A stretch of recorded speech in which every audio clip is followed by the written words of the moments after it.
예, 화요일 저녁 7시에 공부하는 불교 인문 1 소유하고자 하는 자를 위한 가르침 읽고 보충하기 시간입니다. 지금 제2부 행위 업의 개과를 공부하는 중이고요. 이제 제법 좀 진도가 나가서 뭐니 해도 어떤 행위, 그러니까 어떤 업이 과두보두 괴로움이어서 우리를 지옥으로 이끄는 힘이 되느냐, 어떤 업이 과도보도 행복이어서 우리를 하늘로 이끄는 힘이 되느냐, 여기에 대한 대표적인 기준으로 제시된 것이 10업이다. 그래서 10악업은 과두보두 괴로움이어서 지옥으로 이끄는 힘이 되고, 10선업은 과도보도 행복이어서 하늘로 이끄는 힘이 된다.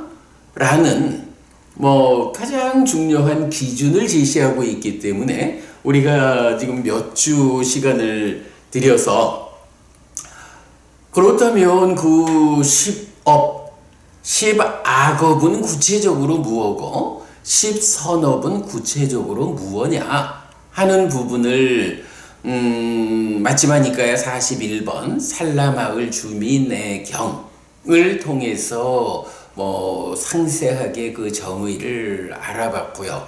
이어서 지난주하고 오늘하고는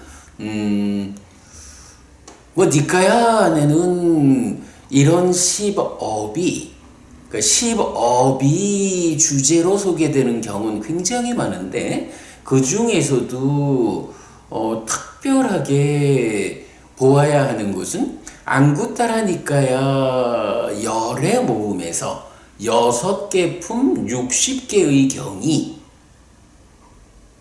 동일하게 이 10업을 제시하고 설명하고, 그리고 이 10업이 우리 삶에서 어떤 관점으로 보아야 하느냐라고 해서 굉장히 다양한 관점으로 10업을 소개하고 있거든요. 자, 지난주에는 60개의 경 중에 40개의 경을 보았습니다. 그리고 이제 오늘은 남아있는 20개의 경을 여러분 소개해 드리는 시간으로 준비되어 있고요. 되도록 빠르게 경을 좀 소개하는 순서로 해서 오늘 경 20개를 다 소개해 드리고 10업에 대한 용례를 마무리하도록 그리하겠습니다. 네, 보강법부님 오셨군요. 인사 주셨습니다. 고맙습니다. 한 주간 잘 지내셨습니까? 네, 오늘도 우리 같이 공부 시작하겠습니다. 자, 먼저 지난주 공부를 홈페이지에 간략히 정리해 올렸습니다. 읽어보고 시작하겠습니다. 불교 입문 10업 용례 1 10악업은 나쁜 거, 10선업은 좋은 거. 책 192쪽에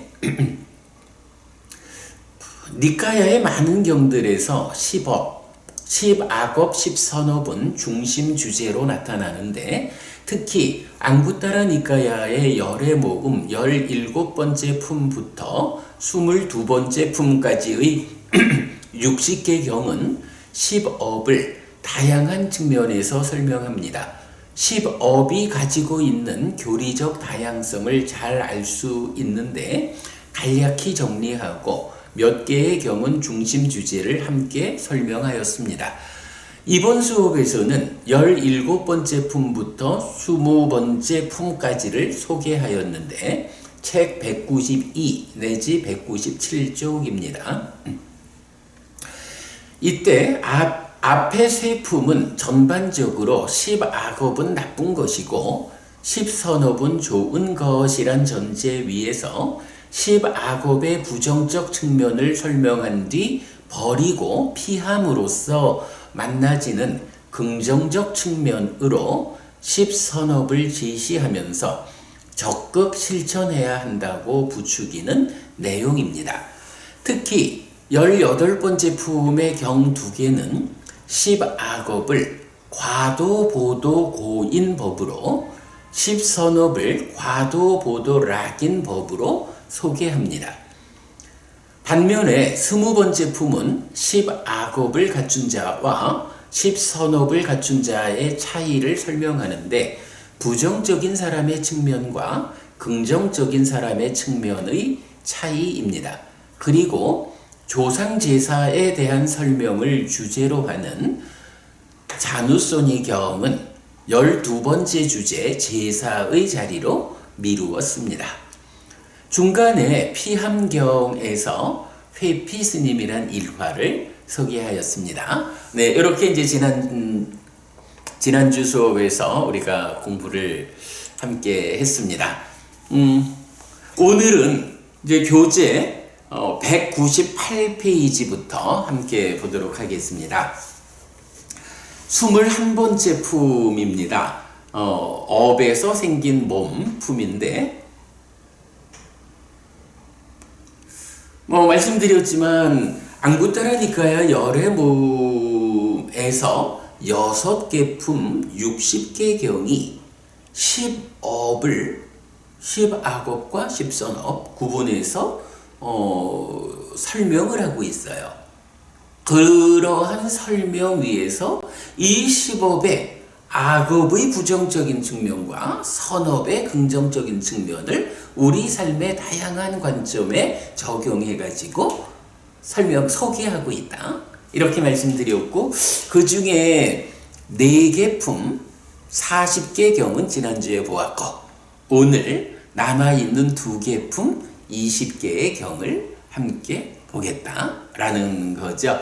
근데 사실은 딱 20개 경은 아니에요. 두 번째 품 같은 경우는 경의 숫자로 치면 16개 경이라고 봐야 하기 때문에 좀 더 많은데, 그냥 일반적인 경우로 말씀을 드렸고요. 자, 그래서 그 중에 21번째 품, 업에서 생긴 몸 품입니다. 첫 번째 경은 안구따라니까야 열의 모음의 211번 경, 지옥과 천상경 1번이고, 두 번째는 212번, 지옥과 천상경 2번이에요. 그런데 좀 드문 경우지만, 요 1, 2번 2개 경은 사실은 경의 내용이 동일해요. 글쎄 어떤 형편에서 어떤 의도를 가지고 이 2개 경을 순서로 배열했는데 거기에서 차별이 발견되지 않는지 잘 모르겠는데 하여간 동일한 경 2개가 이어져 있다라는 거 말씀드리고요. 제가 책에서 정리하기는 주제 10가지 법을 갖춘 자라고 해서 10악업을 갖춘 자는 운반되듯 지옥에 놓인다. 10선업을 갖춘 자는 운반되듯 천상에 놓인다. 이렇게 간략히 요약을 했는데요.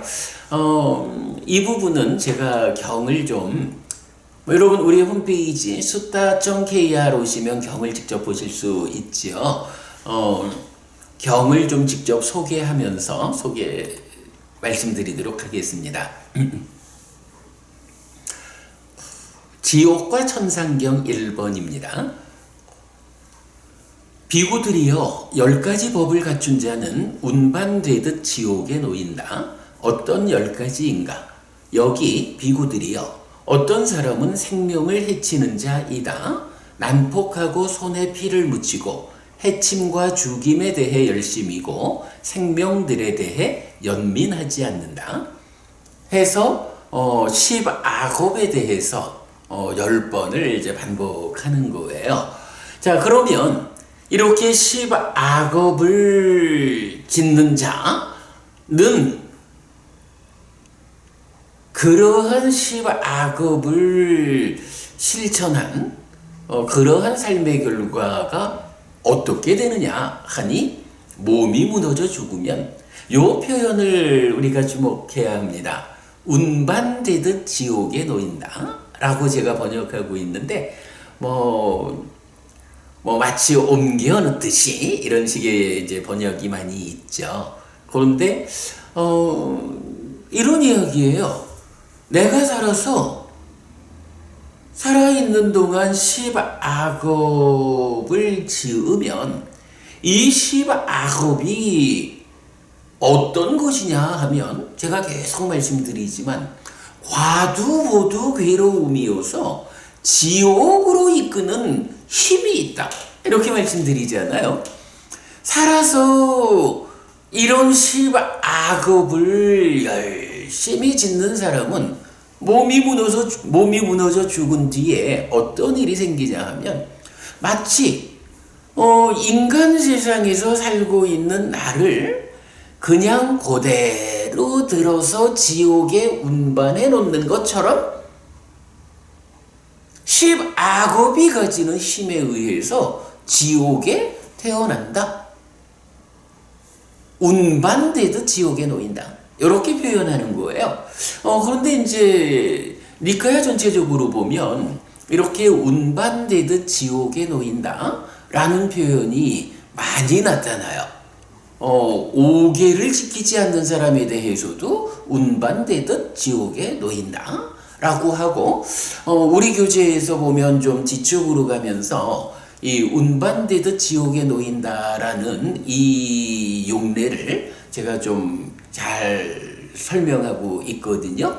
근데 이제 그 중에 대표적인 하나, 십악업이라는 것은 과두보두 괴로움이다 라는 특성이 있어서 지옥으로 이끄는 힘을 갖는다. 그러기 때문에 십악업에 중심을 두고 살아가는 사람은 몸이 무너져 죽으면 그저 운반해 놓든 누군가가 이렇게 옮겨 놓은 것과 같이 지옥에 놓인다. 지옥에 태어난다. 이렇게 말하는 거예요. 네, 십악업 각각을 10가지 법으로 소개하고 있어요. 자, 그런가 하면 같은 경의 후반부에 가면 비구들이요 10가지 법을 갖춘 자는 운반되듯 천상에 놓인다. 어떤 10가지인가?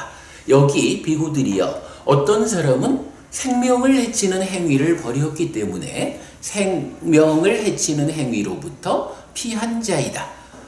몽둥이를 내려놓았고 칼을 내려놓았고 겸손하고 연민하고 모든 생명에게 우정과 동정으로 머문다. 네, 불살생이죠.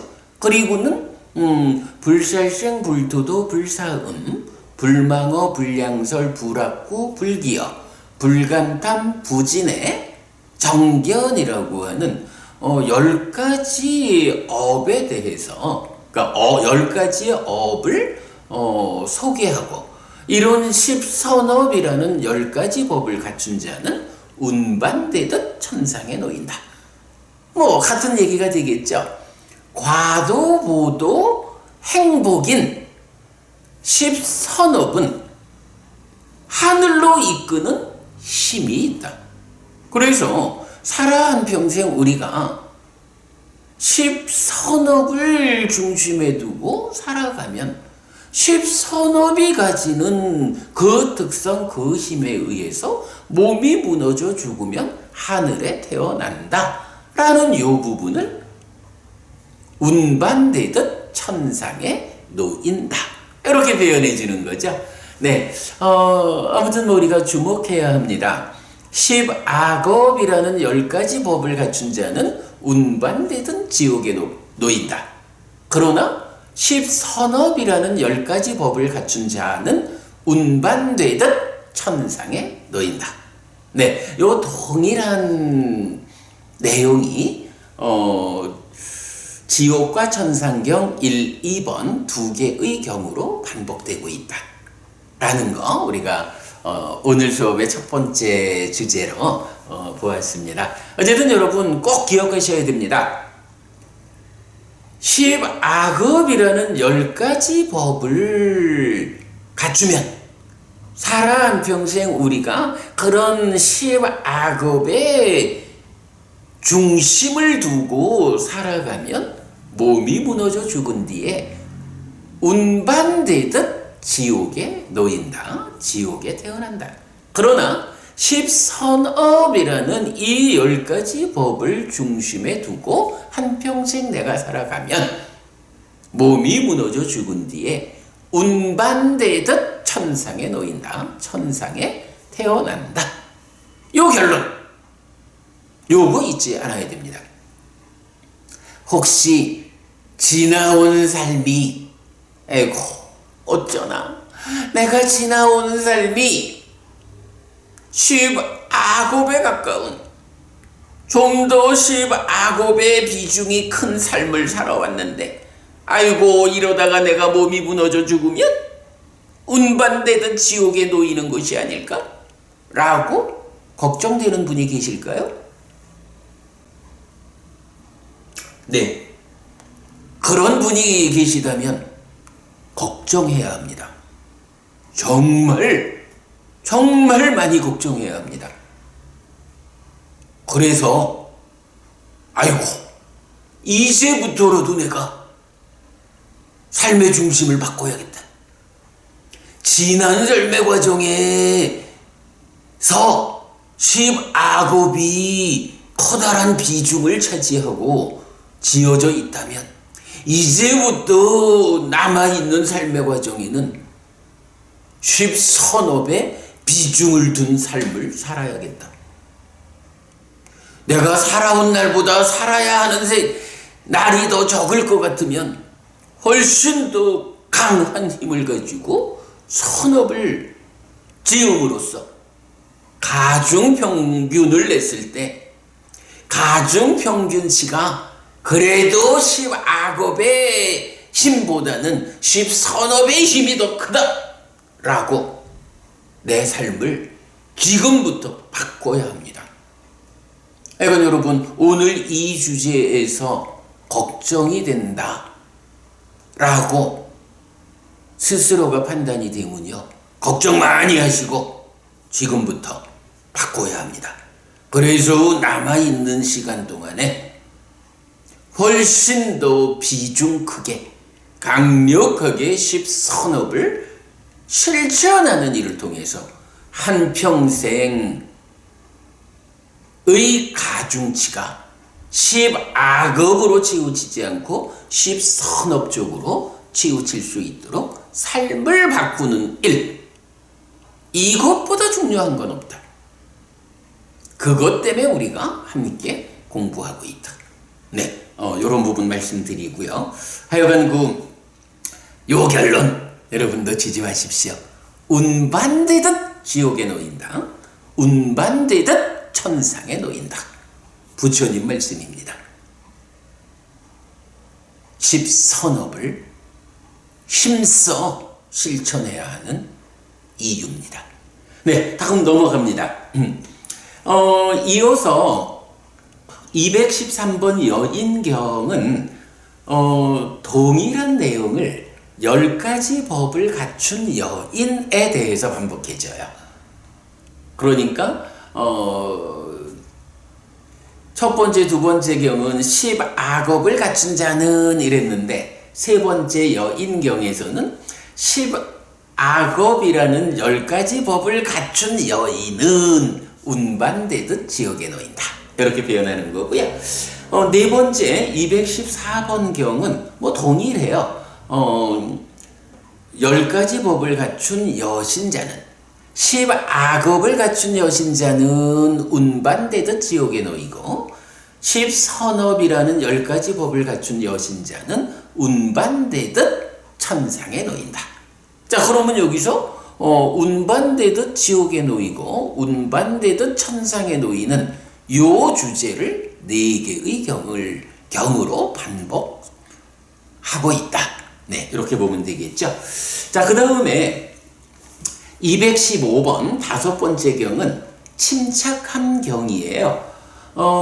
이 경은 역시 그 10악업을 갖추고 집에 사는 사람, 그리고 10선업을 갖추고 집에 사는 사람, 여신자를 말하는데, 운반되듯 지옥이다 천상이다 이렇게 놓이는 표현 대신에 이렇게 표현을 해요. 10악업을 갖추고 집에 사는 여신자는 침착하지 못하다.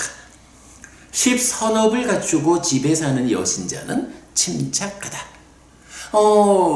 무슨 말씀이냐 하면요, 평상시 내가 늘 해코지하고 주지 않는 것도 가지고 때로 바람도 좀 피고 뭐 말로도 이러저러하게 부정적인 악업을 짓고 간탐진의 사견을 가진 이런 사람은 집에서 살아가는 동안에 어떤 상황에 부딪히면 침착하게 대응하지 못한다는 거예요. 요 표현 여러분 공감될까요?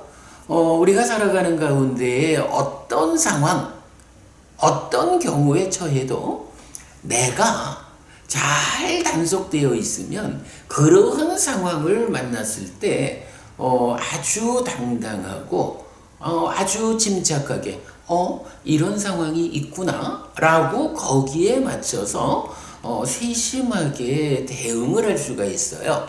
그런데 내가 사는 과정이 이렇게 10악업을 행하면, 10악업을 행한다라는 게 나 자신에게도 괴로운 과화보를 초래하지만 어쨌든 상대방한테도 해코지되는 삶이잖아요. 그러니까 그러한 삶 자체는 늘 내 주변에 적을 많이 만든다고요. 그러니까 어떠한 상황이 닥쳤다 라고 할 때는 내가 늘 그러하니까 이 상황의 저쪽 편에 있는 상대방이 내가 그에게 하는 것처럼 그도 나를 해코지하는 것은 아닐까? 라는 이 두려움, 이런 걱정 때문에 지금 마주한 이 상황에서 당당하게, 침착하게, 세심하게 대응하지 못하는 요런 상태를 말해주는 거죠. 그래서 이제 그런 이야기를 딱 요 표현, 10악업을 갖추고 집에 사는 여신자는 침착하지 못하다. 그러나 10선업을 갖추고 집에 사는 여신자는 침착하다. 이렇게 표현하고 있는데, 뭐 침착하다라는 요 말의 의미가 사실은 살아가면서 내가 얼마나 평화롭게 세상을 만날 수 있을까? 이런 측면에서 쓰일 수 있는 단어죠. 10악업을 짓는 사람의 마음이 어떤 경우에도 늘 좀 불안하고 적대 관계가 형성되고 이러하지만 10선업을 짓는 사람은 늘 적대 관계가 아닌 우정의 관계가 형성되는 가운데 마음이 평화롭게 살 수 있다. 이런 점이니까 사실은 또 굉장히 중요한 부분이죠.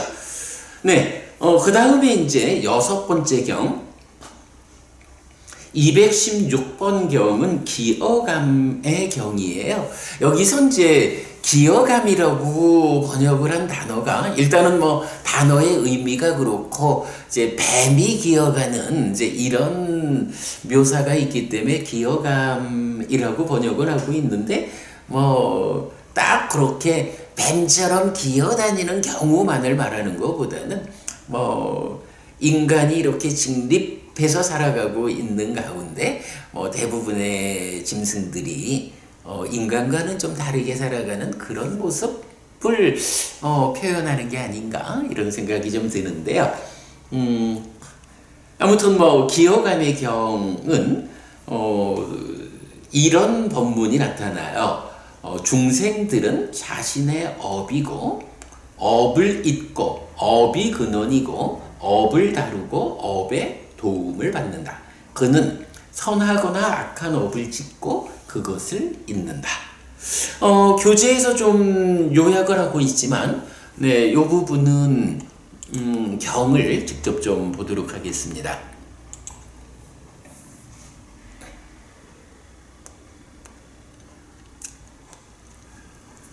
네, 안구들으니까요. 열의 모음 216번 기어감의 경 보겠습니다.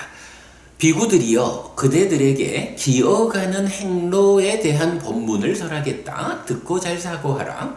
알겠습니다, 대덕이시여 라고 그 비구들은 세존에게 대답했다. 세존은 이렇게 말했다. 그러면 비구들이여 무엇이 기어가는 행로에 대한 법문인가? 비구들이여 중생들은 자신의 업이고 업을 잇고 업이 근원이고 업을 다루고 업의 도움을 받는다. 그는 선하거나 악한 업을 짓고 그것을 잇는다. 자, 여기서 이제 우리가 기본적으로 업에 대한 관점, 또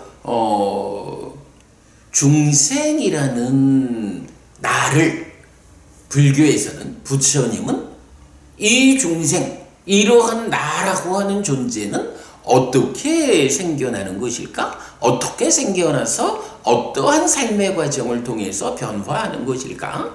이 부분을 설명하는, 정의하는 문구로 바로 요 표현. 중생들은 자신의 업이고 업을 잇고 업이 근원이고 업을 다루고 업의 도움을 받는다 라고 여러 경에서 표현하고 있어요. 특히 이제 맞지마니까야 123번 4번 하면 업에 대한 큰 경 작은 경 요래 나오죠. 이렇게 업을 정의하는 경에서 중생들이 누구냐 라고 하면 자기의 업을 잇는 존재다. 자기가 그동안 지어온 업이 바로 중생이라는 자기 자신이다. 이런 표현을 해주는 건데, 이 부분은 이제 니카야 전체적으로 특히 12연기적으로 삶을 설명하는 데에서 이런 표현이 나타납니다. 나라는 존재, 12연기에서 보면 10번째 지분이 존재잖아요. 이 존재가 무엇냐라는 것을 설명하는 아주 핵심적인 표현이 존재경 1, 2번 이런 쪽에서 나타나고, 또 탐이승경에서 연결돼서 보아야 하는데, 일단 중생들이, 그러니까 중생이니까 번뇌의 영향을 받는 유위적인 삶을 사는 존재들이잖아요. 이렇게 번뇌의 영향 위에 있는 유위적인 업, 몸과 말과 마음으로 행위를 하면, 이런 업이 지어지면 이 업의 결과로 두 가지가 설명이 됩니다. 하나는 번뇌의 영향 위에서 어떤 업을 지으면, 여기서 이제 신구의 삼업이에요. 몸과 말과 마음으로 행위를 하면, 한 가지 측면으로는 지금 내가 하는 이 행위를 재현하려는 경향성을 가지고, 그러니까 경향성이 잠재하는데, 이렇게 행위를 재현하려는 경향성을 교리 용어로는 상이라고 불러요. 색수상행식 오온에 속하는 상이 바로 행위를 재현하려는 경향이거든요. 그래서 지금 내가 번뇌의 영향 위에 있다. 중생의 삶에서 뭔가 말과 마음으로 행위를 한다. 업을 지으면 한 가지 측면에서는 지금 하는 이 행위를 재현하려는 경향성이 상이라는 이름으로 잠재한다. 요거를 이제 잠재 성향이라고도 부르고, 이것의 오염 상태를 번뇌라고도 부르고 하는 거죠. 그래서 이제 우리가 보통 버릇이라고도 하고 습관이라고도 하는 게 뭐예요? 어떤 행위를 하다 보면 행위 자체가 그 행위를 재현하려는 경향이 있고, 그 경향에 이끌려 가지고 행위를 반복하다 보면 행위가 반복되는 그러니까 한 번 행위를 해도 그 행위를 재현하려는 경향이 잠재하는데 이 행위가 그 경향에 이끌려서 반복되다 보면 반복되는 만큼 더 강한 힘으로 그 경향성이 상이 잠재해서 쌓이니까 그 경향에 영향을 받는 재현되는 행위는 자꾸 반복이 되죠. 이런 걸 뭐라고 해요? 버릇 또는 습관 이렇게 말하는 거죠. 그런가 하면 이러한 행위를 통해서 또 한 가지 어떤 일이 생기느냐 하면 이제 경은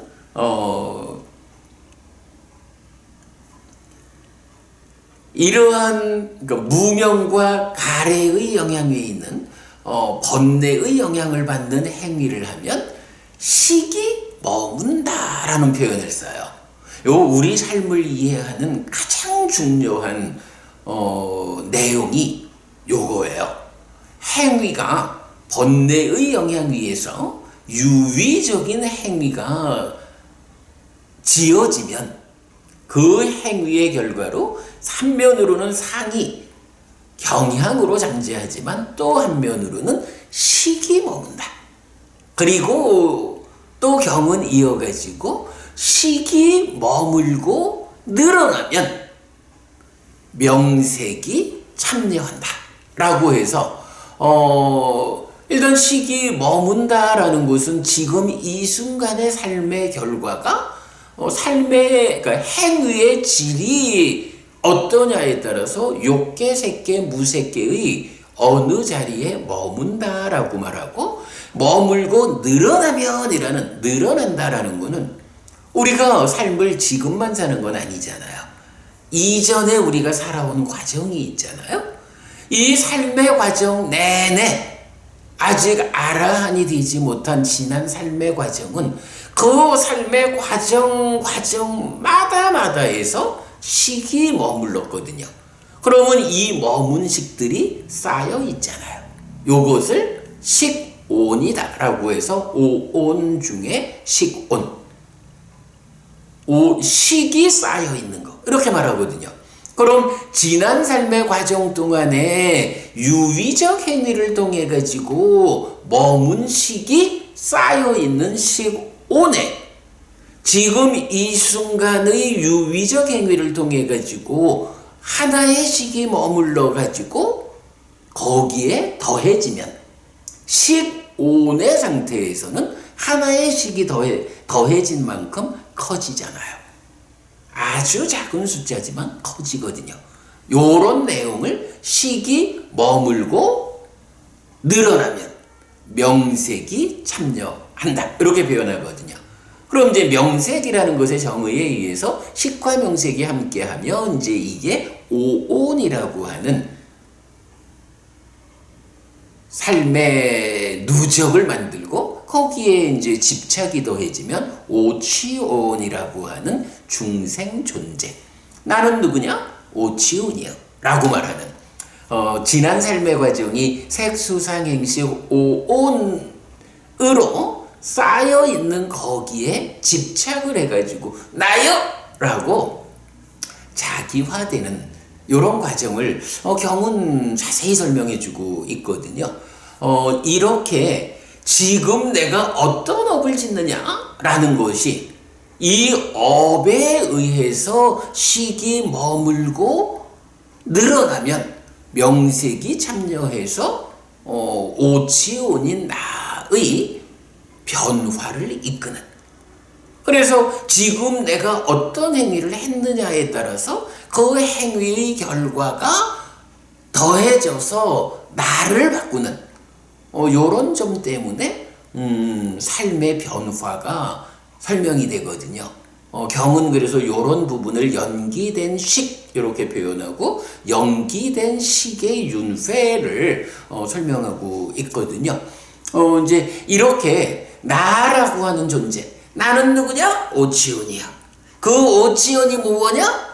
지금의 행위의 결과로 식이 머물고 쌓이면 늘어나는 이런 메커니즘에 의해서 내가 생겨나 있고 변화하는 이런 존재이기 때문에, 그렇다면 그러한 나는 일반화하면 그렇게 중생이라고 불리는 모든 존재는 누굴까? 라고 하면 바로 경은 이렇게 말하는 거죠. 중생들은 자신의 업이다. 이 말 여러분 이해될 수, 그러니까 설명이 되는 거죠.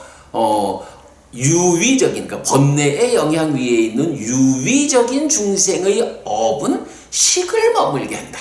그래서 식이 머물고 늘어나면 명색이 참여해서 변화된 오치온, 변화된 나를 만든다. 그러면 지금 나는 누구냐? 지난 삶의 과정. 지난 삶의 과정에서 내가 어떤 업을 지었느냐? 그 업의 결과로 순간순간의 업들의 결과로 머문 식들이 쌓여가지고 지금 나를 구성하고 있으니 나는 누구냐? 나는 그동안 내가 지은 바 업이요. 요런 이야기가 중생들은 자신의 업이다 라는 말이거든요. 요 부분은 그래서 우리가 이제 12연기에 대해서 참 정확하게 경에 의한 공부를 해야 하는 필요성이 있죠. 요런 표현, 중생들은 자신의 업이다. 이 표현이 이렇게 12연기적으로 설명되는 표현이다 라는 거고요. 이제 이렇게 업에 의한 식의 머뭅과 늘어남, 요 개념만 우리가 알고 있으면, 자, 중생들은 첫째 자신의 업이다 설명되어 있죠. 이어서 업을 잇는다.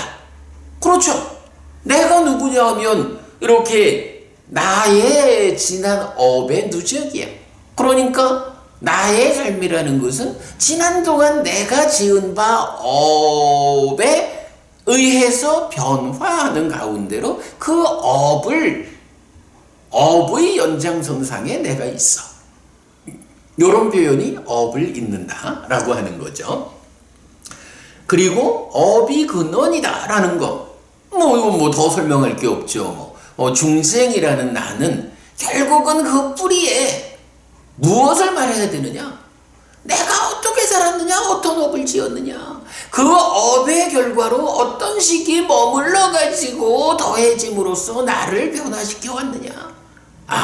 나라고 하는 존재는, 중생이라고 하는 이 존재는 그 근원에 업이 있다. 이건 동일한 이야기예요. 표현을 좀 달리하고 있죠. 업을 다루고, 그렇죠. 우리가 살아가면서 하는 게 뭐예요? 결국은 몸과 말과 마음으로 신구의 삼업, 업을 짓는 게 우리가 사는 거잖아요. 업이라고 하는 하나의 개념을 우리가 다뤄가고 있는 거예요. 그리고 업의 도움을 받는다. 그렇죠. 내가 악업을 짓는다 해도 지어온 악업이 잠재된 경향성에 의해서 악업을 더 열심히 짓도록 도와주고요. 선업을 짓는다 해도 그동안 지어온 선업의 경향성이 나를 더 열심히 선업을 짓도록 도와주죠. 이런 개념이에요.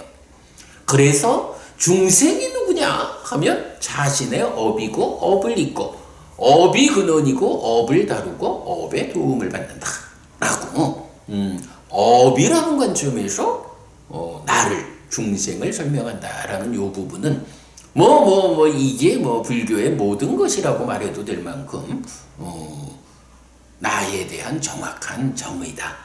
자, 요 가운데 이제 그 업을 다루고 하는 점에서는 이제 우리가 그 앞에 있는 자신의 업이고 업을 잇고 업이 근원이고 하는 거는 지나온 업들의 누적에 의한 나를 말한다라고 한다면, 이제 업을 다루고라는 것은 그런 지난 삶의 결과로 생겨나 있는 변화한 내가 지금 살아가는 것이 업을 다루는 것이다 라고 한다면, 이제 우리가 사실은 공부를 하는 이유가 뭐예요? 이렇게 말할 수 있어요.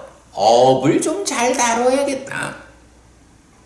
내가 업이라고 하는 그놈을 잘못 다루다 보면 자꾸만 나쁜 것을 만들어 쌓아가지고 내 삶을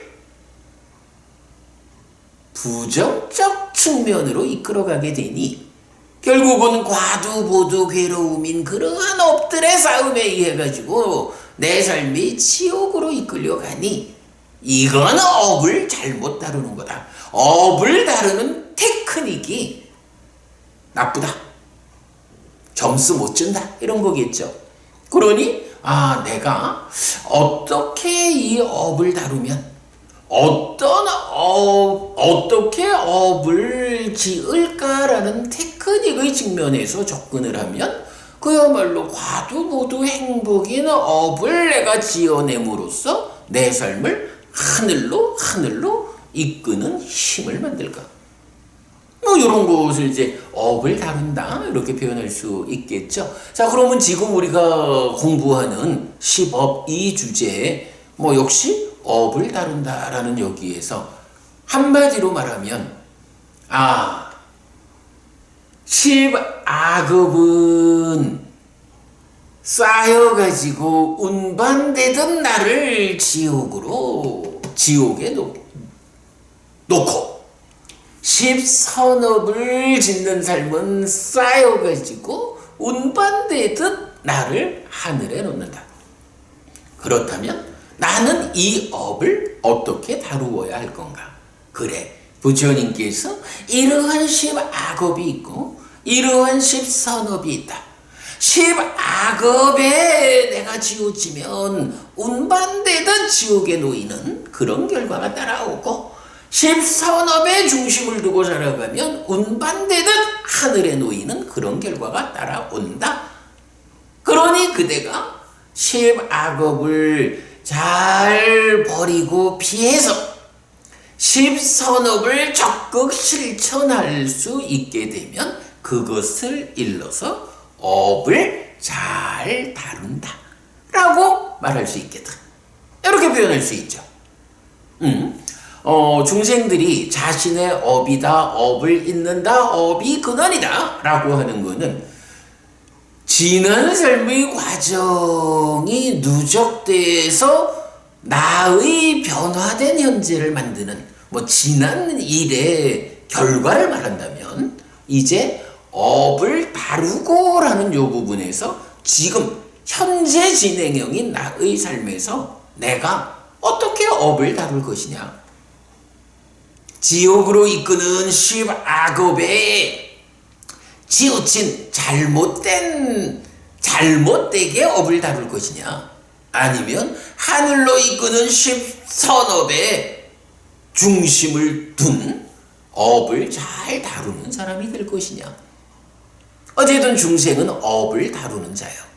이 표현 놓치지 말자고요. 그런 가운데 업의 도움을 받는다. 지난 삶의 과정에서 지은 업을 재현하고자 하는 경향으로 내 안에 쌓여 있기 때문에 그러한 경향에 의한 업의 도움을 받고 있죠. 그러나 이제 경우에 따라서는 이 도움을 받는다라는 것이 10선업을 짓고자 하는 사람한테 10악업이 누적되고 경향으로 작용하는 것은 우리들 언어로 보면 도움이 아니라 장애가 되죠. 그거 더 강한 힘으로 10선업을 짓고자 해야 극복하고 업을 잘 다룰 수 있다. 이런 점으로 봐야 하고, 다행히 우리가 10선업을 지어놓은 게 많다라고 하면 10선업을 지금 업을 잘 다루고자 할 때 지어놓은 경향성이 도와줘서 업을 잘 다루는 선업을 짓는 데 커다란 도움이 된다. 쉽다. 이렇게 표현할 수 있겠죠. 네, 기어감경에서는 우리가 무엇보다도 이렇게 중생들은 자신의 업이고 업을 잇고 업이 근원이고 업을 다루고 업의 도움을 받는다. 그는 선하거나 악한 업을 짓고 그것을 잇는다. 그리고 이것이 기어가는 행로에 대한 본문이라고 이름이 붙여져 있는 거죠. 자, 경은 이제 이어가지고 여기 비구들이요, 어떤 사람은 생명을 해치는 자이다. 난폭하고 손에 피를 묻히고 해침과 죽임에 대해 열심이고 생명에 대해 연민하지 않는다. 그는 몸으로 뱀처럼 기고 말로 뱀처럼 기고 의로 뱀처럼 긴다. 그는 굴곡진 몸의 업, 굴곡진 말의 업, 굴곡진 의의 업을 짓는다. 그에게 굴곡진 갈 곳이 있고 굴곡진 태어남이 있다. 라고 해서 10악업에 반복을 하죠. 그러면 경은 이제 몸과 말과 마음으로 악업을 짓는 것을 이게 뱀처럼 기는 것이다. 그래서 기어가는 행로에 대한 본문이라는 거죠. 그리고 이렇게 뱀처럼 기는 몸과 말과 마음의 업이라는 것은 그대로 굴곡진 업이고, 이렇게 굴곡진 업을 지으면 갈 것 또한 굴곡진 것이어서 그에게 굴곡진 태어남이 있다. 아무래도 굴곡진이라고 하는 표현이 긍정적인 표현은 아니겠죠. 네, 그 부분을 이렇게 10악업은 기는 업이고 굴곡진 업이고, 그래서 그에게 굴곡진 갈 곳이 있어서 굴곡지게 태어난다. 이렇게 표현하고 있다는 거고요. 그 다음에 이제 동일한 이야기가 이제 10선업에 대해서도 반복이 되죠. 자, 10선업에 대해서는 그러면서 이 10악업을 짓는 자들에게는 이런 표현을 써요. 비구들이여, 굴곡진 곳으로 가고 굴곡진 곳에 태어나는 자는 두 가지 갈 곳 중에 어떤 곳에 간다고 나는 말한다. 오로지 고통스러운 지옥들이거나 기어다니는 무리에 속한 축생의 모태이다. 그러면 비구들이여, 무엇이 기어다니는 무리에 속한 축생의 모태인가? 뱀, 전갈, 지네, 몽구스, 고양이, 쥐, 올빼미, 그리고 어떤 것이든 인간을 본 뒤에 기어가는 축생의 모태에 속한 것들이다. 이렇게 비구들이여, 존재로부터 존재에 태어남이 있다. 행위하는 곳에 의해 태어난다. 요 표현, 행위하는 곳에 의해 태어난다. 태어난 그곳에서 촉들이 닿는다. 이렇게 비구들이여, 중생들은 업의 후계자라고 나는 말한다.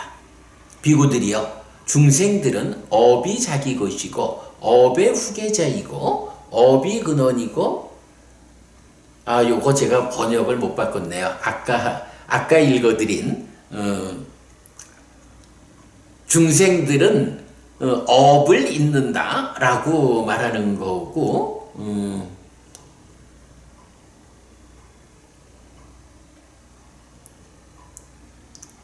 업을 이으니까 중생들은 자신의 업이고 업을 잇고 업이 근원이고 업을 다루고 업의 도움을 받는다. 그는 선하거나 악한 업을 짓고 그것을 잇는다. 네, 동일한 번역인데 제가 경을 미처 수정하지 못했네요. 바꿔놓겠고요. 이제 그 이야기입니다.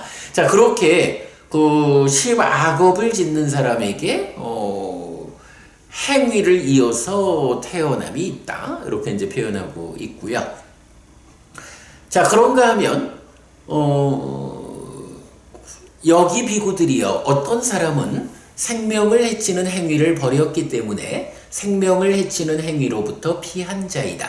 몽둥이를 내려놓았고 칼을 내려놓았고 겸손하고 연민하고 모든 중생에게 우정과 동정으로 머문다. 그는 몸으로 뱀처럼 기지 않고 말로 뱀처럼 기지 않고 의로 뱀처럼 기지 않는다. 그는 올곧은 몸의 업, 올곧은 말의 업, 올곧은 의의 업을 짓는다. 그에게 올곧은 갈 곳이 있고 올곧은 태어남이 있다.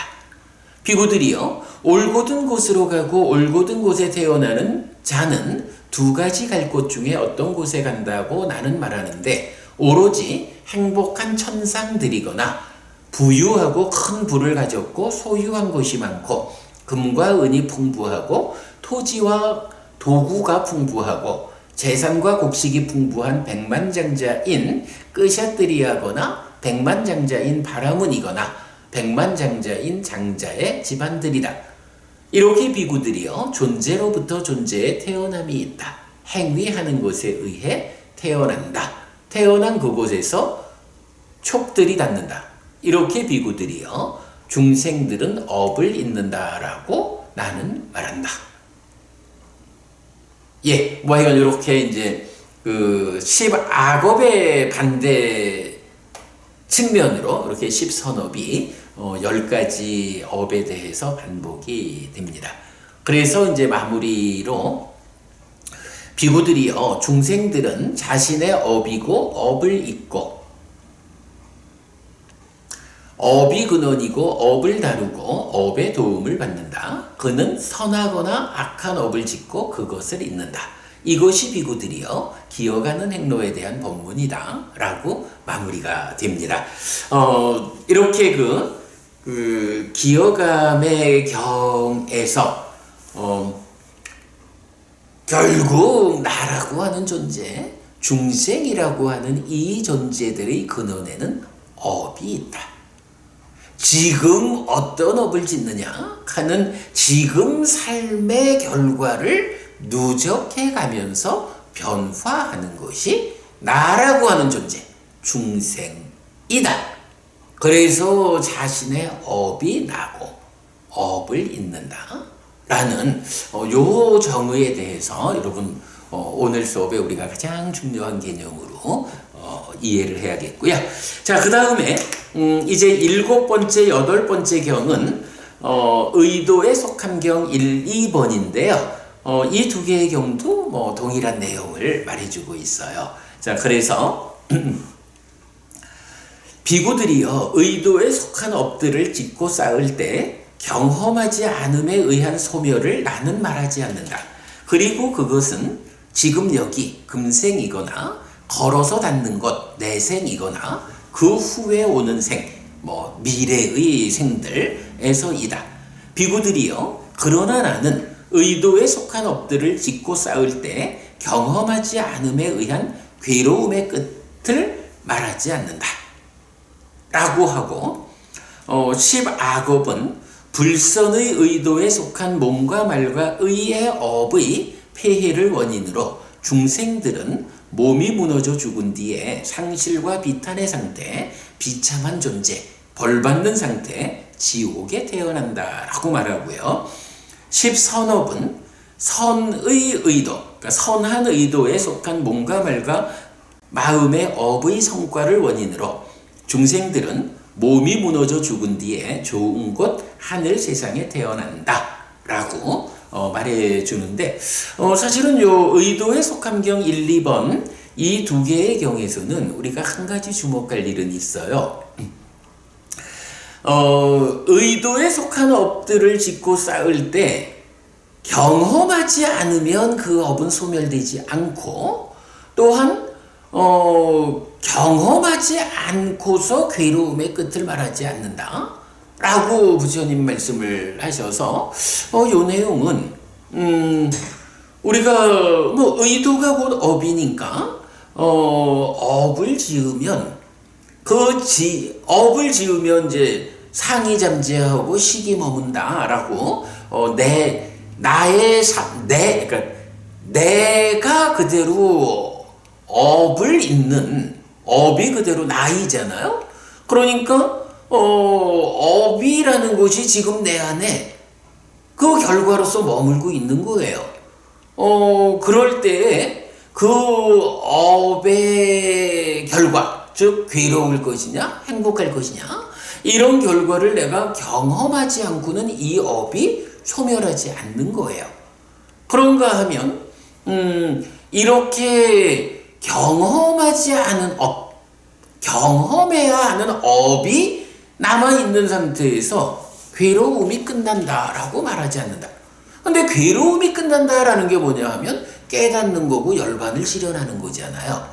그래서 이제 이 부분에서 굉장히 좀 조심해야 하는 게, 그렇다면 오랜 삶의 과정, 더구나 윤회하는 그 오랜 삶의 과정 동안에 내가 짓고 쌓아놓은 모든 업들을 다 경험해야 비로소 그 업들을 다 소멸하고 괴로움을 끝낸다?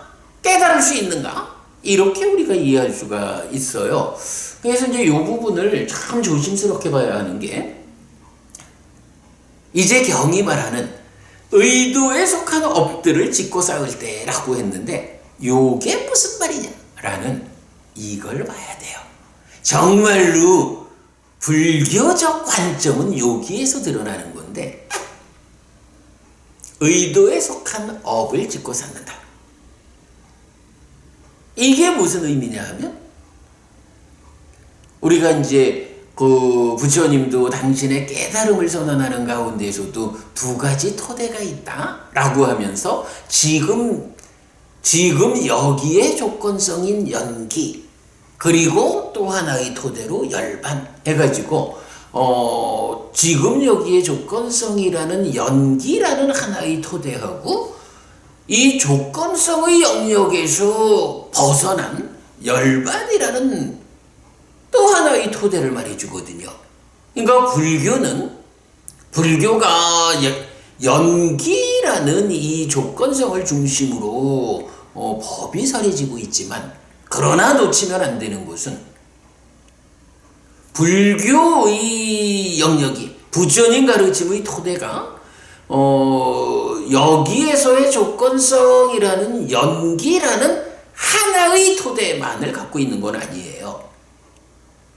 열반이라고 하는 또 하나의 토대가 있어서, 불교가 궁극적으로 지시하는 것은 무엇냐라고 하면, 여기에 조건성인 연기의 영역에서 벗어나가지고, 요걸 뭐라고 해요? 벗어나는 걸 해탈이라고 말하죠. 여기에서의 조건성 연기의 영역에서 벗어나서 조건성이 가라앉은 열반이라는 토대를 실현하는 게 부처님 가르침의 궁극이거든요. 우리가 보통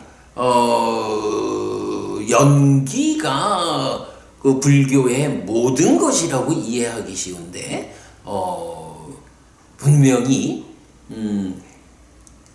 여기에서의 조건성이라는 하나의 토대로 연기가 있고, 그 연기적인 삶의 토대에서 벗어나서 해탈해서 실현하는 곳으로의 열반이라는 또 하나의 토대가 있다. 부처님은 분명히 두 가지 토대를 말하거든요. 불교의 궁극은 여기에서의 조건성인 연기의 영역을 해탈함으로써 열반을 실현하는 곳으로 완성된다. 이 부분을 우리가 놓치면 안 되거든요. 이럴 때 이제 여기에서의 조건성 연기가 뭐냐 하면, 지금 반복해서 말씀드리는 번뇌의 영향 위에 있는 중생의 삶, 유위적인 삶의 영역에 적용되는 연기거든요. 그러면 이제 그런 이해를 우리가 가지고 보면, 이제 이 경에서 말하는 의도에 속한 업들을 짓고 쌓을 때라는 이 의도에 속한 업이 어떤 업이냐 하면, 바로 여기에서의 조건성의 영역. 그게 어떻게 표현돼요? 연기가, 12연기가 첫 번째 지분이 무명으로 나오잖아요. 무명을 조건으로 행이 있고 라고 해서 불완전한 존재 상태로서의 유에게 생노사의 괴로움이 있다. 이렇게 연기, 12연기가 설해지잖아요. 그러면서 이 무명은 번뇌와 서로 조건된다 라고 해서, 번뇌를 조건으로 무명이 생겨나서 유, 생노사로 연결되는 이런 교리의 틀을 보여준다고요. 그래서 이제 의도에 속한 업들을 짓고 쌓는다 하는 요 표현이 어디에 속한 표현이냐 하면, 바로 번뇌의 영향 위에 있는 무명으로부터 출발하는 12연기적인 중생의 삶의 영역, 여기에서의 조건성인 연기라는 토대 위에서 요 표현이 쓰인 거거든요. 열반을 담지 않은, 열반이라는 또 하나의 토대를 일단은 배제하고 여기에서의 조건성이라는 연기라는 하나의 토대 위에서 쓰여진 말이다. 요 부분을 보면 아, 그렇구나. 이게 우리가 그 짓고 쌓은 업들을 다 경험해야만 업이 소멸하고 내가 괴로움을 끝낼 수 있다. 이렇게 불교 수행이 불교적인 삶의 완성의 방향을 잡지 않을 수 있는 거예요. 그럼 불교적으로는 어떤 완성이 있어요? 헤아릴 수 없이 오랜 윤회의 과정 동안 쌓여 있는 거, 그 모든 거를 다 경험함으로써 소멸하자 이러면 제 생각에는 깨달음이 불가능할 것 같아요. 근데 부처님은 어떤 표현을 하나요?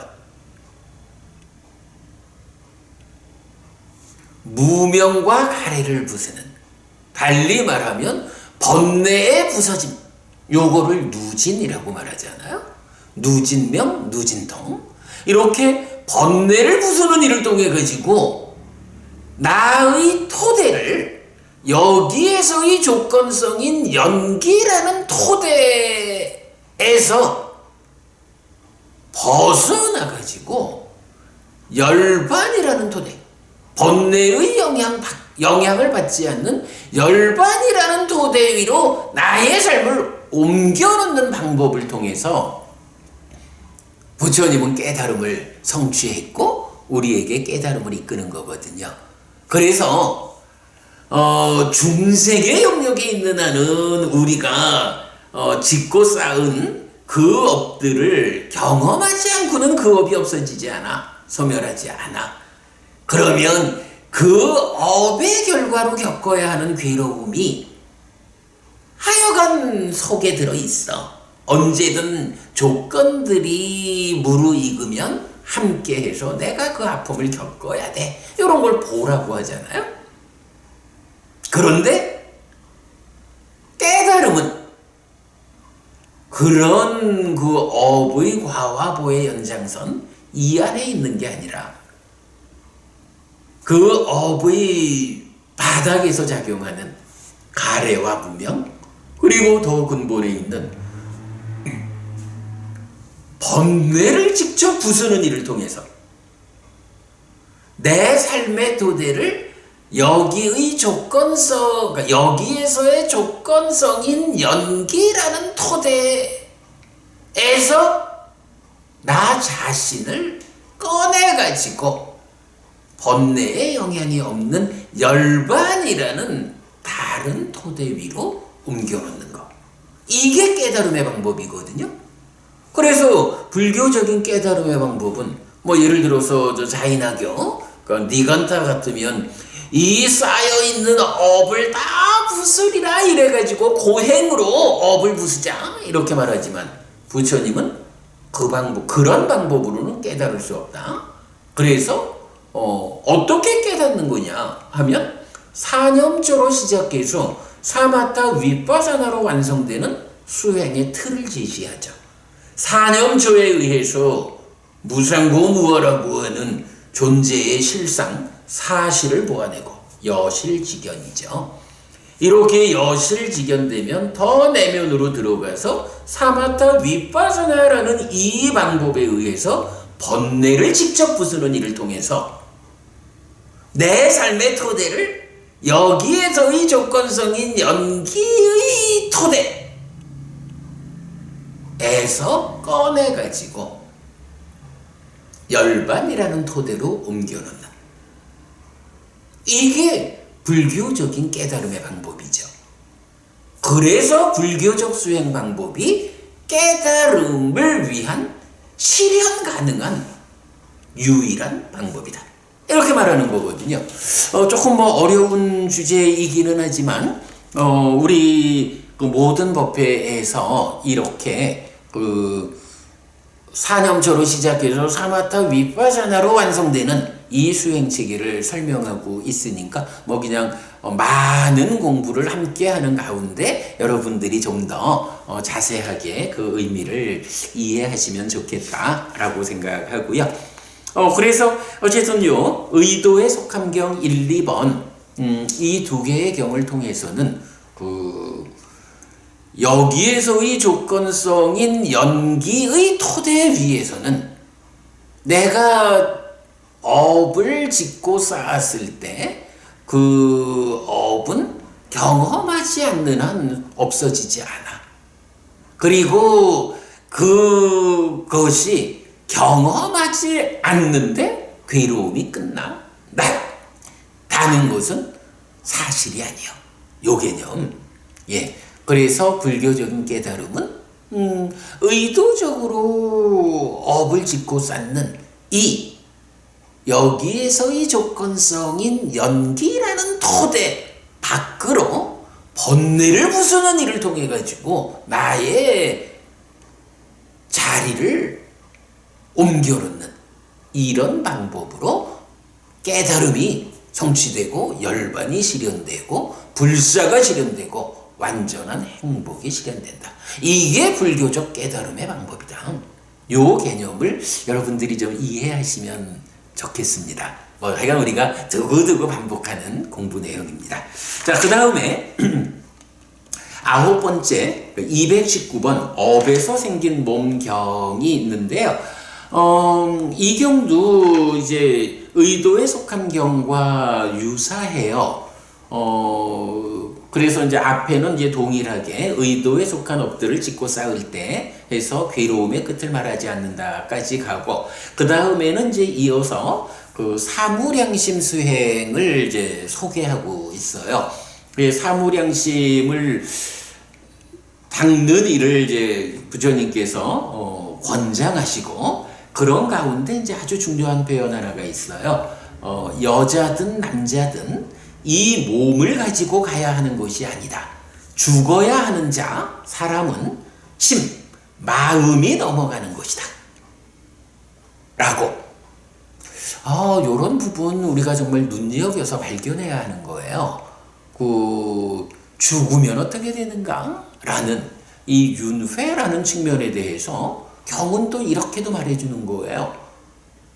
여자든 남자든 내가 살다가 죽으면 이 몸을 가지고 다음 세상으로 가는 거 아니다. 몸은 버려지는 것이다. 그러나 다음 세상으로 가는 곳이 있다. 죽어야 하는 자는 마음, 심이 넘어가는 것이다. 연결되는 것이다. 라고 해서 몸과 마음이 함께한 나의 삶이 한평생 살다가 몸이 무너져 죽으면 몸은 버려지고 이 마음이 다음 생으로 넘어간다. 윤회하는 중심이 된다. 이런 부분을 이렇게 심이 넘어가는 것이다 라고 직접 표현해주는 경도 있다 라는 거 여러분 놓치지 마시기 바라고요. 자, 그런가 하면 사실은 이제 요 경에서도 조금 더 설명드릴 부분은 있는데 오늘 제가 요 주제를 마무리 지려고 좀 넘어가겠습니다. 다음 기회에 좀 더 보충 설명하기로 하고요.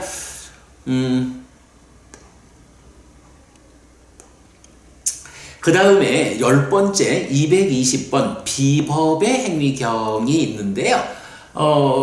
이 경은 뭐 이렇게 나와요. 곧다마 존재시여 어떤 원인 어떤 조건 때문에 여기 어떤 중생들은 몸이 무너져 죽은 뒤에 상실과 비탄의 상태, 비참한 존재, 벌받는 상태, 지옥에 태어납니까? 이런 질문을 받고 부처님이 답변하시는 내용인데요. 우리 좀 많이 낯익죠. 바로 그 10업, 10악업과 10선업의 정의로서 우리가 지난번에 공부한 맞지마니까요 41번 산라마을의 주민경을 그 누구를 만나서 대화했는가 요 차이만 가지고 동일한 설명을 반복해주고 있어요. 그래서 비법의 행위경은 이렇게 10업을 정의하는 경이다 라고 설명하고 넘어가겠습니다. 자, 이렇게 하면 일단 5번째 품, 21번째 품, 업에서 생긴 몸품 10가지 경을 다 보았어요. 사실은 굉장히 중요한 경들이 10가지 이렇게 이제 포함되어 있기 때문에 제가 되도록 오늘 두 품을 마무리 짓기 위해서 좀 서둘러 하고는 있는데, 그래도 여러분, 운반되듯 놓인다라는 개념, 또 중생이 누구냐 하면 자신의 업이다 라는 개념 놓치지 않으면 좋겠고요. 그리고 의도에 속한 업을 짓고 쌓는 중생의 삶의 영역에서 그 업은 경험하지 않으면 소멸하지 않는다, 없어지지 않는다. 그리고 그게 다 소멸하지 않는 한 괴로움은 끝나지 않는다. 그래서 지난 업을 직접 부수는 일을 통해 가지고 깨달을 수 없다. 그래서 부처님은 그 업의 근원 자리에서 번뇌를 부수는 일, 누진통, 누진명이죠. 이런 번뇌를 부수는 일을 통해서 내 삶의 토대를 여기에서의 조건성인 연기의 영역, 연기라는 토대에서 열반이라는 토대로 삶의 자리를 바꾸는 것이 사념초로 시작해서 사마타 위파사나로 완성되는 불교 수행이다. 그래서 오직 불교 수행만이 실제적으로 깨달음을 이끈다. 네, 요 부분 놓치면 안 되죠. 자, 그리고 좀 전에 본 거로 죽으면 몸을 가지고 가는 게 아니고 마음이 넘어간다라고 직접 말해주는 경도 있다라는 거. 약간 굉장히 중요한 주제들 말씀드렸고요. 자, 이제 22번째 품, 일반 품을 보겠습니다. 여기는 이제 제가 아까 그렇다고 딱 10개가 아니다, 16개의 경입니다 라고 말씀드렸는데 221번부터 236번까지 정확한 숫자로는 16개의 경이 되는데요. 자, 이 경은 잠시 좀 보시면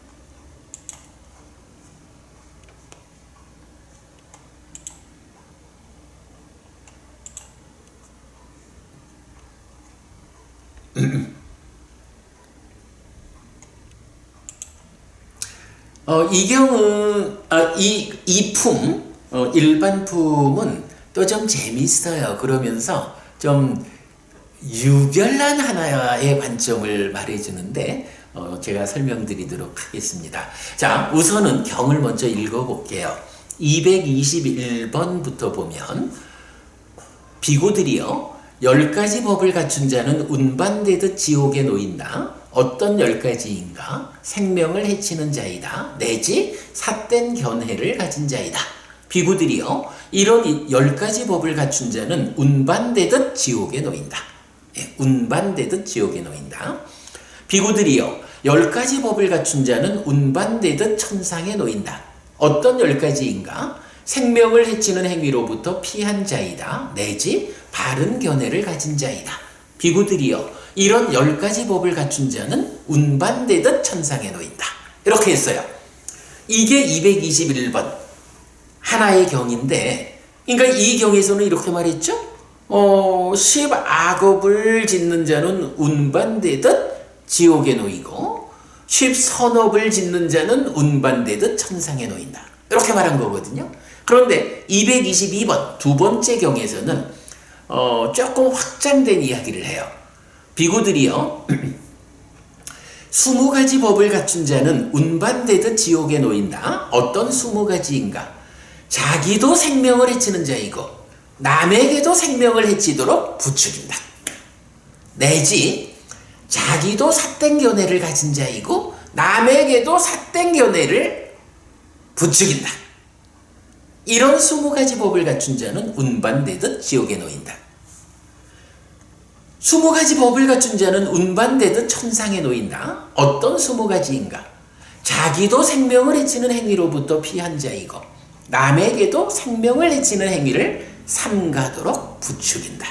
내지 자기도 바른 견해를 가진 자이고 남에게도 바른 견해를 부추긴다. 그러니까요, 내가 10악업을 짓는 게 10가지죠. 그런가 하면 남한테 10악업을 지으라고 부추기는 게 또 10가지죠. 요렇게 20가지 법을 갖추면 운반되듯 지옥에 놓인다. 내가 10선업을 짓는 게 10가지죠. 다른 사람들한테도 10선업을 지으라고 부추기는 게 10가지죠. 이렇게 20가지 법을 갖추면 운반되듯 천상에 놓인다. 이게 두 번째 경이에요. 자, 또 좀 확장됩니다. 세 번째 경 볼까요? 223번입니다. 30가지 법을 갖춘 자는 운반되듯 지옥에 놓인다. 무엇이 30인가? 자기도 생명을 해치는 자이고 남에게도 생명을 해치도록 부추기고 생명을 해치는 것에 대해 동의한다. 자기도, 그러니까 내지 자기도 삿된 견해를 가졌고 남에게도 삿된 견해를 부추기고 삿된 견해를 동의한다. 이런 30가지 법을 갖추면 운반되듯 지옥에 놓인다. 30가지 법을 갖춘 자는 운반되듯 천상에 놓인다. 무엇이 30인가? 자기도 생명을 해치는 행위로부터 피한 자이고 남에게도 생명을 해치는 행위를 삼가도록 부추기고 생명을 해치는 행위를 삼가는 것에 대해 동의한다. 10가지의 반복. 이런 30가지 법을 갖춘 자는 운반되듯 천상에 놓인다. 이건 뭔가요? 조금 더 확장이 되는 거예요. 기본적으로 10악업을 내가 짓는 게 10가지죠. 다른 사람들한테 10악업을 지으라고 부추기는 게 10가지죠. 그런가 하면 누가 부추겨진 사람이든 아니든 누가 내가 다른 생명을 해칠까요? 라고 와서 물어보면 그렇죠. 10악업을 지을까요? 라고 와서 물어보면 그래 10악업을 지어 라고 동의해 주는 거 10가지죠. 합하면 30가지요. 이렇게 30가지 악한 측면의 법을 갖추면 운반되듯 지옥에 놓인다. 그런가 하면 내가 10선업을 짓는 게 10가지요. 다른 사람들한테도 10선업을 지어야 합니다 라고 부추겨는 것도 10가지요. 누가 와가지고 10선업을 지을까요? 라고 물어보면 지어야 합니다. 그럼요 라고 동의해 주는 게 10가지요. 이런 30가지의 법을 갖추면 운반되듯 천상에 놓인다. 이렇게 말하는 게 세 번째 경이죠. 이렇게 확장돼요. 재미있죠? 그런가 하면 이게 한 번 더 확장이 돼요. 그래서 224번 경에서는 40가지 법을 갖춘 자는 운반되듯 지옥에 놓인다. 무엇이 40인가? 자기도 생명을 해치는 자이고 남에게도 생명을 해치도록 부추기고 생명을 해치는 것에 대해 동의하고 생명을 해치는 것을 칭찬한다. 내지 10악업의 반복. 이런 40가지 법을 갖춘 자는 운반되듯 지옥에 놓인다. 한술 더 두는 거예요. 내가 10악업을 지으니까 10가지예요. 남들한테 다른 사람들한테도 10악업을 지으라고 부추기는 게 10가지예요. 누가 와가지고 10악업을 지을까요? 라고 물어볼 때 그럼요 지으세요 라고 동의해 주니까 10가지예요. 그리고는 그 10악업을 지은 그 사람한테 잘했어 그럼 윤회라는 게 있어. 사람 평생 잘 살면 되는 거요. 들키지만 않으면 돼. 이러면서 그 10악업 지은 일에 대해서 칭찬을 하는 게 10가지요. 그래서 합하면 40가지예요. 이런 40가지 법을 갖춘 자는 몸이 무너져 죽으면 운반되듯 지옥에 놓인다. 이렇게 말하는 거예요. 그런가 하면 역으로 내가 10선업을 짓는 10가지 다른 사람들한테 십선업을 지어야 한다고 부추기는 10가지. 십선업을 지을까요? 착한 행위를 할까요? 라고 물어올 때 그럼요. 당연히 그대가 십선업을 지어야 행복이 만들어집니다. 십선업을 지으셔요 라고 동의해주고, 그래서 십선업을 지은 그 사람한테 잘했어요.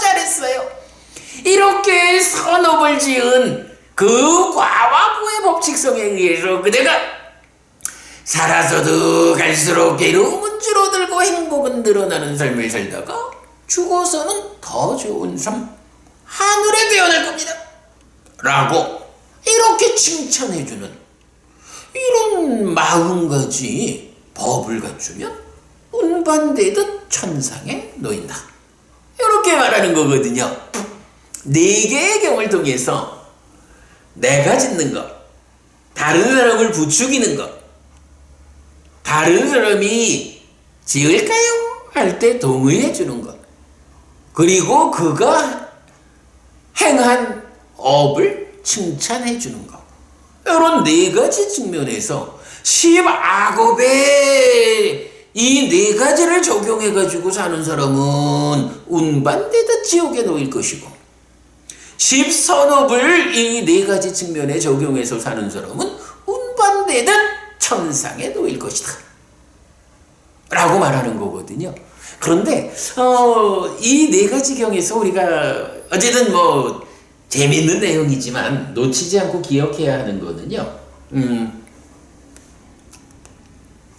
10악업과 10선업에 대해서 가장 상세하게 그 행위를 이끄는 가르침이 바로 지금 소개한 경 중에 4번째 224번 경, 4가지 측면에서 나도 하고 남도 하라고 부추기고 동의해주고 칭찬해주는 이런 4가지 측면에서 악업을 짓는 자, 악업과 관련해서 가장 상세하게 이런 업을 지으면 이렇게 살면 지옥 간다 라고 알려주는 가장 상세한 가르침이고요. 10선업에 적용해가지고 이렇게 살면 살아서도 행복하고 죽으면 하늘에 태어난다 라고 이끄는 가장 상세한 가르침이다. 15업과 관련한 주제에서 요 주제도 또한 놓칠 수 없는 거죠. 가장 상세한 가르침이에요. 그러니까 이제 아까 우리가 업을 다루는 이런 얘기를 했지만, 업을 다루는 테크닉이 이제 가장 상세하게 설명되는 거예요. 어떻게 업을 다뤄야 하나요? 10악업의 측면에 대해서는 나도 짓지 않고 다른 사람들도 10악업을 짓도록 부추기지 않아야 하고, 누가 지을까요? 라고 물어보면 안 됩니다. 그런 10악업을 지으면 큰일 납니다. 짓지 마세요. 라고 동의하지 않고, 그래도 10선업을 지은 그 사람에 대해서는 잘했다 칭찬하지 말고, 에고 당신이 참 잘못했습니다. 당신의 그러한 업 때문에 상대방이 괴로울 것이고, 또한 그 과와보의 법칙성에 의해서 그대에게 괴로움이 뒤따를 겁니다. 라고 악업의 측면에 대해서는 이런 4가지 방법의 상세함을 적용해서 악업을 버리고 피하는 것이 악업을 잘 다루는 방법이죠. 그런가 하면 선업에 대해서는 이 10가지 선업에 대해서 나도 적극 실천하고 다른 사람들에게도 10선업을 지어야 합니다 라고 부추기고, 지을까요? 라고 물어보면 그럼요, 그게 현명한 삶입니다. 10선업을 지으십시오 라고 동의해주고, 그렇게 선업을 지은 사람에게는 참 잘했습니다.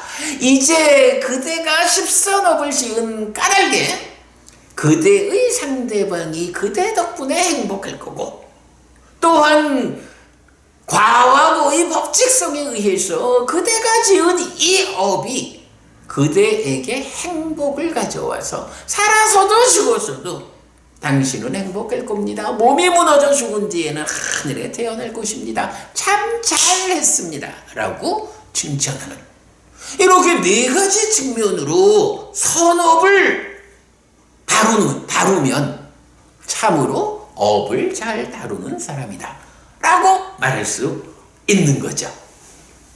이게 그 22번째 품에 속한 네 번째 경에서 우리가 알 수 있는 10업과 관련한 주제의 완성이다, 이렇게 말할 수 있겠죠. 자, 이제 그리고 나면 요 주제, 이런 네 개의 경을 통해서 운반되듯 지옥에 놓이고 운반되듯 천상에 놓인다 라는 이제 네 가지 측면을 보았잖아요. 그 한 가지 측면에 대해서 이제 보았잖아요. 그런가 하면 이제 경은 요 네 가지를 세 가지 다른 주제에 대해서 반복을 해주는데, 이제 그게 뭐냐 하면 이어지는, 그러니까 225번부터 8번까지 네 개의 경은 악업을 짓는 사람은 그 네 가지 측면에서 파헤쳐지고 파괴된 자신을 보호한다. 그리고 선업의 측면에서는 파헤쳐지지 않고 파괴되지 않은 자신을 보호한다. 이렇게 악업의 측면에서 사는 사람들은 그 자신의 삶이 어떻게 되냐 하면 파헤쳐지고 파괴되는 거예요. 이렇게 파헤쳐지고 파괴된 나쁜 상태의 나를 보호하니까 얼마나 부정적인 삶이에요. 그러나 선업을 짓는 사람은 파헤쳐지지 않고 파괴되지 않은 자신을 보호하는 아주 긍정적인 측면, 이렇게 되고요. 그런가 하면 이제 그 다음 네 개의 경은 10악업과 관련한 이 네 단계 40가지 법에 대해서 몸이 무너져 죽은 뒤에 상실과 비탄의 상태, 비참한 존재, 벌받는 상태, 지옥에 태어난다 라고 말하고, 10선업의 측면 네 가지 관련해서 몸이 무너져 죽은 뒤에 좋은 곳 하늘 세상에 태어난다 라고 동일한 말씀을 해주고 있고요. 그 다음에 이제 마지막 네 가지는, 마지막 네 개의 경은 동일한 이 40가지 단계적으로 적용해서 10악업과 관련한 이 부정적 측면에 대해서는 어리석은 자라고 알아야 한다 하고, 10선업과 관련한 이 긍정적 측면에 대해서는 현명한 자라고 알아야 한다 라고 이렇게 설명을 하고 있어요. 네, 뭐 열심히 왔더니만은 그래도 30분, 31분, 32분 넘어가고 있네요.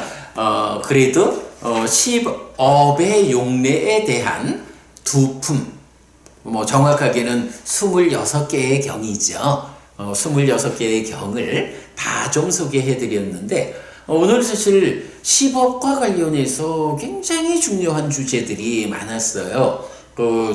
21번째 품에 대해서는 뭐 좀 전에 다시 한번 되짚어 드렸고, 22번째 품에서는 아무튼 여러분 요 마지막 요 주제, 그러니까 10가지, 20가지, 30가지, 40가지 이렇게 이제 확장하는 과정을 통해서 10악업과 10선업, 업을 어떻게 다룰 것이냐에 대한 가장 상세한 설명이 주어지면서 그것을 네 가지 측면에서 반복 설명하고 있다. 어쨌든 10업과 관련한 마지막 주제는 10악업을 다루는 가장 상세한 방법, 10선업을 다루는 가장 상세한 방법이 제시되었다 라는 걸로 10업과 관련한 그 여러 주제들을 1단계로 마무리했습니다. 특히 그 10악업, 10선업이 구체적 정의, 그리고 6품, 말하자면 66개의 경을 통해서 다양한 측면으로 이 10업을 삶에 적용해서 설명하는 주제를 다 마쳤습니다. 이제 다음 주에는요, 이 10업이 그러니까 지금까지의 이런 그 개괄적인 내용에서 이제 한 단계 더 나가서 10가지 업이 신구의 3업의 합으로 되어 있는데 그 어떤 구조적 특성을 가지고 있느냐, 그리고 정말 주목해야 하는 것, 결국은 10악업이 괴로움을 만든다라는 이 문제 상황이 있으니까 어떻게 우리가 10악업을 버리고 피해서 10선업을 적극 실천할 것인가 라는 10선업을 위한 구체적인 개선 방법, 네, 그 부분을 이제 다음 주부터 공부하도록 하겠습니다. 그 주제 안에서 사무량심 사서법이라고 하는 또 아주 중요한 주제가 포함이 되어 나타납니다. 네, 그렇게 다음 주 공부까지 예고를 해드렸고요. 네, 불교 입문 1, 소유하고자 하는 자를 위한 가르침, 읽고 보충하기 수업, 오늘 시간 마무리하겠습니다. 굉장히 중요한 이야기 많이 했습니다. 여러분, 오늘 정말 여러분 잘 기억하셔서 크게 도움되시기 바라겠습니다. 고맙습니다. 오늘 공부 마무리하겠습니다.